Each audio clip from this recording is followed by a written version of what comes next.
बात जुर्म से जूझते आवाम की हो या समाज में बढ़ते क्राइम ग्राफ की, अपराध की हर एक सूरत के पीछे छिपा होता है कोई ना कोई गुनाहगार।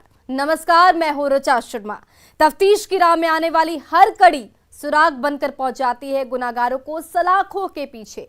आप बने रहिए हमारे साथ, क्योंकि हर जुर्म के खिलाफ हमारी तफ्तीश लगातार जारी है। वो धाएं धाएं गोलियां दाग रहे थे, वो जान बचाने के लिए इधर उधर भाग रहा था। दिल दहला देने वाले इस मंजर को कई लोगों ने अपने नजरों से देखा, लेकिन इसके बाद भी वो खामोश रहे। किसी ने भी कातिलों को नहीं रोका और उसके बाद जो हुआ उसे देखकर पुलिस वाले भी थर्रा गए। देखिए इस रिपोर्ट में हाजीपुर में हुए मर्डर के खुले खेल की खौफनाक दास्तान, जिसे सिंदूर के खानदानी दुश्मनों ने अंजाम दिया। भाई ने उजाड़ा बहन का सुहाग, साले की गोली पर जीजा का नाम। 5 साल बाद लव मैरिज की सजा दी मौत। जीजा के खून से लिखी जुर्म की कहानी।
खून कर रहे हैं, पुलिस वालों के हाथों में दिख रहा मौत का ये खाली खोखा इसकी तस्दीक कर रहा है, जिसे किसी और ने नहीं, सिंदूर के खानदानी दुश्मनों ने बहन के लब के लफड़े में दागा है और अपनी हाथों उसके सुहाग को उजाड़ दिया है, जिसका आरोप वो चीख चीख कर अपने भाई पर लगा रही है, जो लव मैरिज के बाद प्यार का दुश्मन बना था। कुमार है, मेरा घर का बगल में है। कहाँ घर पड़ता है? जमनीलाल कॉलेज के पीछे। वही मारा है। वो बोलता था सब दिन की लो मेरा जैसे शादी कर लो, भाई चचेरा लगता है उसी से कर लो तुम शादी, तुमको पैसा गवाम नहीं है, नहीं करेंगे शादी। तो आज शादी कर लिए तो गोली मार दिया, हो गया शादी कर ले 5 साल। उनका बच्चा एगो पेट में है, हम केकरा लेके रहेंगे? वो मार दिया, इतना अथी है। तो आपका हस्बैंड है वो? हाँ। क्या नाम है उसका? रंजन। घर कहाँ हुआ? जमनीलाल कॉलेज के पीछे।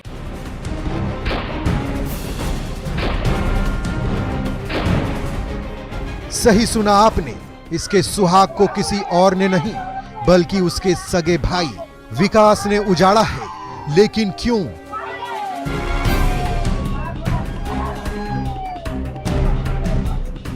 कहानी बेहद सनसनीखेज और डरावनी है, जिसे समझने के लिए आपको 5 साल पीछे चलना पड़ेगा। वो साल था 2018। इसी साल लव के लफड़े की खौफनाक कहानी की शुरुआत हुई थी।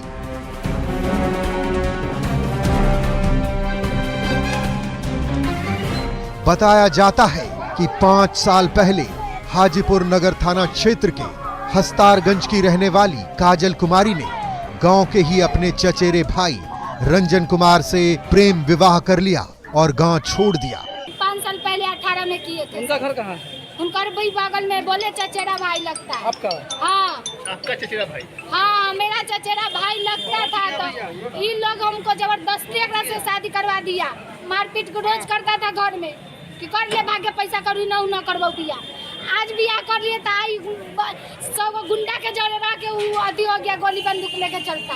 कौन मारा है? आपको कौन लगता है? आपका भाई, मेरा भाई, अपन भाई। वही मारा है? हाँ। क्या नाम है उसका? विकास कुमार। बाबूजी के नाम? साथी लक्ष्मण राय।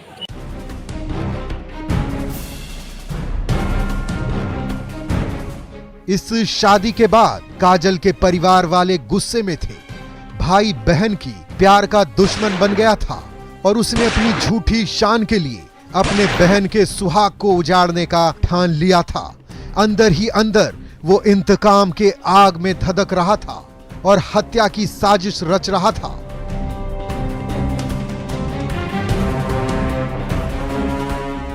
शादी के 5 साल बाद काजल और उसके पति रंजन को लगा कि सब कुछ ठीक हो गया, अब दोनों को वापस लौटना चाहिए। यही सोचकर दोनों 2021 में अपने 2 बच्चों के साथ घर लौट आए। घर वापस आने के बाद काजल अपने पति रंजन और बच्चों को लेकर नाका नंबर 3 के पास जमुनी लाल मोहल्ला में रहने लगी, जिसकी भनक प्यार के दुश्मन बने काजल के भाई विकास को लग गई। जिसके बाद विकास ने अपने जीजा रंजन की हत्या की साजिश रच डाली और अपने साथियों के साथ मिलकर उसे उस वक्त अंजाम तक पहुंचा दिया जब काजल का पति रंजन अपनी बाइक से अपनी दुकान पर जा रहा था।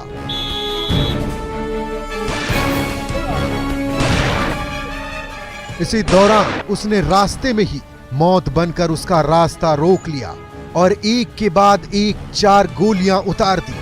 गोलियों की तड़तड़ाहट से पूरे मोहल्ले में खौफ और दहशत का माहौल कायम हो गया और हमलावर मौके से फरार हो गए।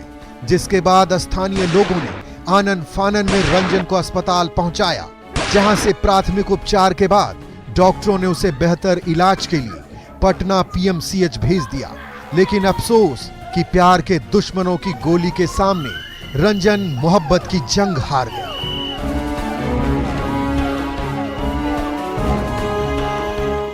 जिसके बाद चीख पुकार और चित्कार की आवाज गूंजने लगी और पुलिस मामले की तफ्तीश में जुट गई। लेकिन अफसोस कि पुलिस के हाथ कोई सुराग नहीं लगा। अगर कुछ लगा तो वो था क्रूरता का खाली खोखा, जिस पर काजल के भाई विकास ने अपने जीजा का नाम लिखा था। ये लोग बोला कि तुम दोनों का चलता है, फिर तुम कर लो शादी। हमको गार्जियन बोला तो हम कर लिया जी शादी। तो आज हमको ऐसे करवा दिया। आई 5 साल हो गया, ऐसे नहीं यहाँ थे, हम साल के रहते थे, तब आए मार दिया। कब आई थी? यहाँ आला हो गया, साल भर होने वाला। उसके बाद से क्या बोलते? आई कितना बार झगड़ा है, कितना बार यहाँ पुलिस केस है, ना मेरे शादी कर ले। यह सरगंज में गैस गोदाम गैस ऑफिस के पास में मोड़ पर एक लड़का बाइक से जा रहा था और उसका तो अभी क्लियर नहीं हो रहा है कि किस तरह पर आया, कैसे मारा। कुछ अपराधकर्मी उसको गोली मारा है, गोली गर्दन में और अन्य जगहों पर लगी है। और आगे हम लोग यहाँ पीओ पर आए हैं, देखते हैं क्या हुआ। हाँ, कारतूस बरामद हुई है, कोका से कारतूस बरामद हुआ और जो जख्मी हुए थे उनका ब्लड भी गिरा हुआ है।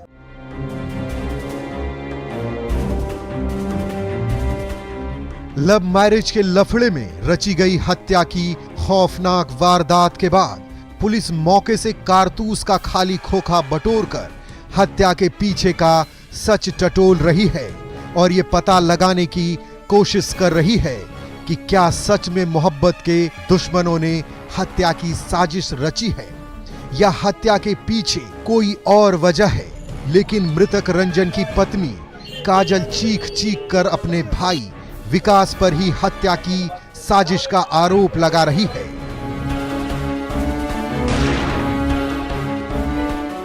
ऐसे में देखने वाली बात यह है कि पुलिस कब तक हत्या की इस गुत्थी को सुलझाती है और प्यार के दुश्मनों को जेल की सलाखों में पहुंचाती है। न्यूज़ 18 के लिए हाजीपुर से प्रफुल्ल कुमार के साथ ब्यूरो रिपोर्ट।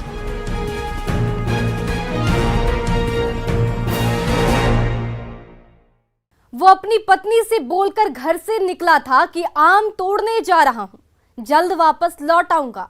लेकिन उसे ये पता नहीं था कि रास्ते में मौत उसका इंतजार कर रही है।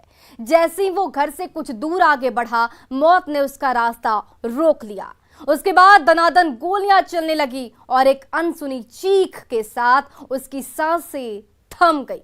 इलाके में सनसनी फैल गई और पुलिस तफ्तीश में जुट गई। देखिए समस्तीपुर से आई ये दिल दहला देने वाली रिपोर्ट। मजदूर की हत्या से हाहाकार, जिले में बेखौफ दिखे बदमाश, नहीं रहा खाकी का इकबाल।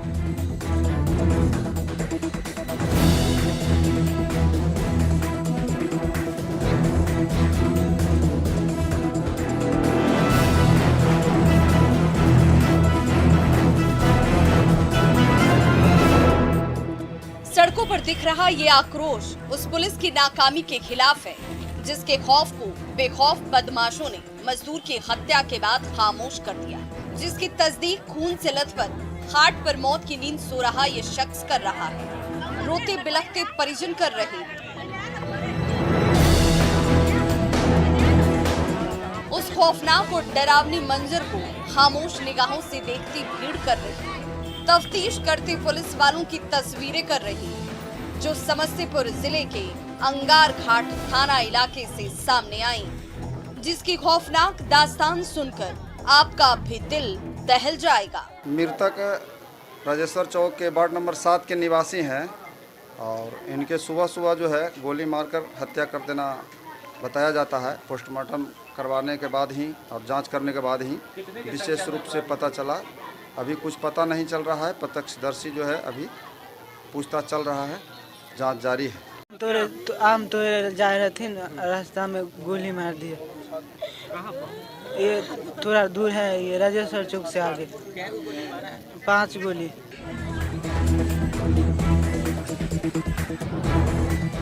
सही सुना आपने, बेखौफ बदमाशों ने 1-2 गोली नहीं मारी, एक साथ 5-5 गोलियां शरीर में उतार दी।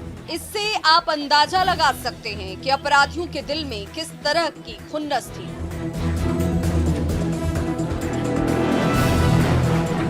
हत्या की इस खौफनाक वारदात के बारे में बताया जाता है कि मृतक राम भरोसी पासवान घर से बागीचे में आम तोड़ने के लिए निकला था, लेकिन उसे ये पता नहीं था कि रास्ते में मौत उसका इंतजार कर रही है और पता ठिकाना भी ढूंढ लिया है।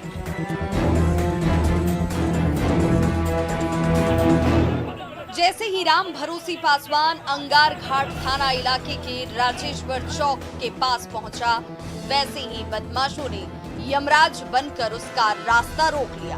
बिना कुछ पूछे ताबड़तोड़ गोलियां बरसानी शुरू कर दी।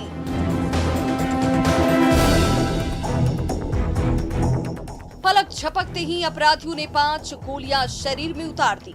गोलियों की आवाज सुनकर जब तक आसपास के लोग मौकाए वारदात पर पहुंचते, तब तक अपराधी बंदूक लहराते हुए फरार हो गए।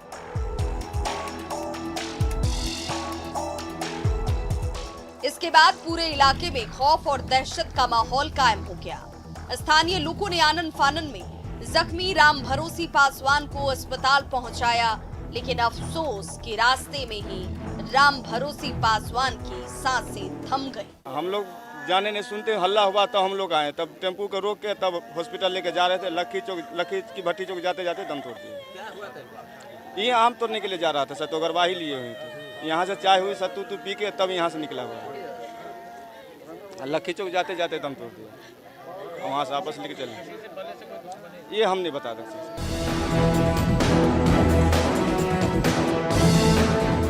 उसके बाद चीख और पुकार के साथ चित्कार की आवाजें सुनाई देने लगी। देखते ही देखते लोगों के सब्र का बांध टूट गया। लोगों ने सड़क पर उतरकर समस्तीपुर रोसड़ा मार्ग को जाम कर दिया। तब तक पुलिस भी फिल्मी स्टाइल में मौके पर पहुंच गई। जवानों ने मोर्चा संभाला, लेकिन आक्रोशित ग्रामीणों के सामने किसी की एक नहीं चली। ग्रामीणों को समझाने में पुलिस वालों के पसीने छूट गए। घंटों मशक्कत के बाद स्थानीय लोगों ने जाम हटवाया, जिसके बाद पुलिस अज्ञात अपराधियों के खिलाफ मामला दर्ज कर तफ्तीश में जुट गई है। समझाने बुझाने पर मामला शांत है, सब ठीक ठाक है। क्या सर इस हत्या के पीछे क्या लग रहा है? कोई जांच के बाद ही पता चल सकेगा कि इसका क्या रीजन है। परिजनों का कहना है कि जमीनी विवाद चल रहा है। वो तो जांच के बाद ही पता चलेगा कि क्या बात है।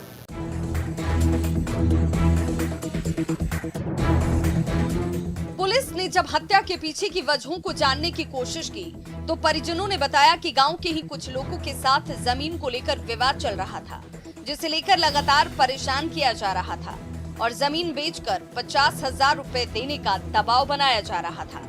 इसी विवाद में हत्या की साजिश रची गई, लेकिन परिजन खुलकर नहीं बोल रहे कि हत्या की साजिश किसने रची है। जमीन के चलते बहुत कर्जा 5 लाख रुपया कर्जा के ले है, लख जमीन कागज पत्र बनवाई है। एगो बाभन साथ दे है डरिया के आ कागज पत्र बनवा देलकै, रसीद कटवा देलकै आ जमीन के कल के बेच के कर्जा सधबैले। और जमीन बेचा है तक लेसवाई पर झंझट करई है, बार बार मारा पीटी घर पर चढ़ के गाड़ी गंजन करई है। टुनटुन माँ के लेसवा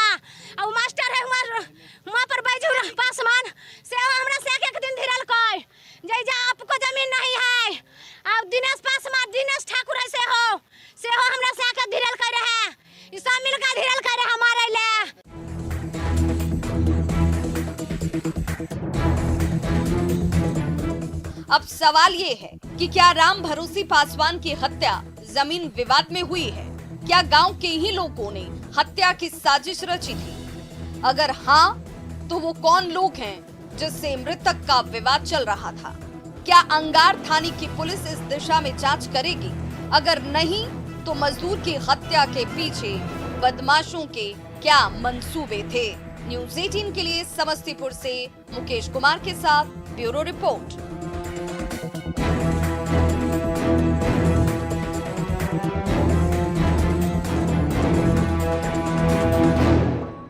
अब वक्त हो चला एक ब्रेक का, लेकिन ब्रेक के बाद आपको दिखाएंगे गोपालगंज में एटीएम कटवा गिरोह के आतंक की पूरी कहानी। ब्रेक के बाद एक बार फिर से आपका स्वागत है। गोपालगंज में इन दिनों एटीएम कटवा गैंग का आतंक बढ़ गया है। सारण, सीवान, चंपारण के सीमावर्ती इलाके में यह गैंग फिर से सक्रिय हो गया है। जिले में पिछले 3 महीने में एटीएम काटने की 3 बड़ी वारदात हो चुकी है, लेकिन पुलिस ने अब तक गुत्थी नहीं सुलझाई है। ये रिपोर्ट देखिए। एटीएम कटवा गिरोह का आतंक, 3 महीने में 3 बड़ी वारदात, जिले की पुलिस रोकने में नाकाम। पुलिस की गश्ती और चुस्ती को मुंह चढ़ाने वाली ये तस्वीरें गोपालगंज से सामने आई हैं, जिसके बाद से पुलिस महकमे में खलबली मची हुई है। जिले में एटीएम कटवा गिरोह का आतंक दिन प्रतिदिन बढ़ता ही जा रहा है, जिसे रोकने में जिले की पुलिस नाकाम साबित हो रही है। यही वजह है कि बेखौफ अपराधी एटीएम को निशाना बना रहे हैं और एटीएम मशीन को काटकर कैश उड़ा ले जा रहे हैं। चौंकाने वाली बात तो ये है कि एटीएम कटवा गिरोह के सदस्य वीआईपी तरीके से वारदात को अंजाम दे रहे हैं। लग्जरी गाड़ियों के शौकीन अपराधी अपनी कार में ही एटीएम मशीन काटने के लिए गैस कटर और ऑक्सीजन सिलेंडर लेकर चल रहे हैं। जिस इलाके में पुलिस की गश्ती व्यवस्था लचर दिखती है, वहीं एटीएम मशीन को साफ कर दे रहे हैं। हैरानी की बात तो यह है कि एक साथ 2-2 एटीएम को निशाना बना रहे हैं और पुलिस को भनक भी नहीं लग रही है। जब तक पुलिस को खबर मिलती है, तब तक शातिर अपराधी कैश लेकर जिले की सीमा को लांघ जा रहे हैं। दोनों ने गैस कटर से पैसा काटा और पूरे मास्क से ढका हुआ था और सर पे कैप लगाया हुआ था। इससे उसका पूरा चेहरा प्रतीत दिखाई नहीं दिया है। तो क्या बोल रहे हैं थाना प्रभारी?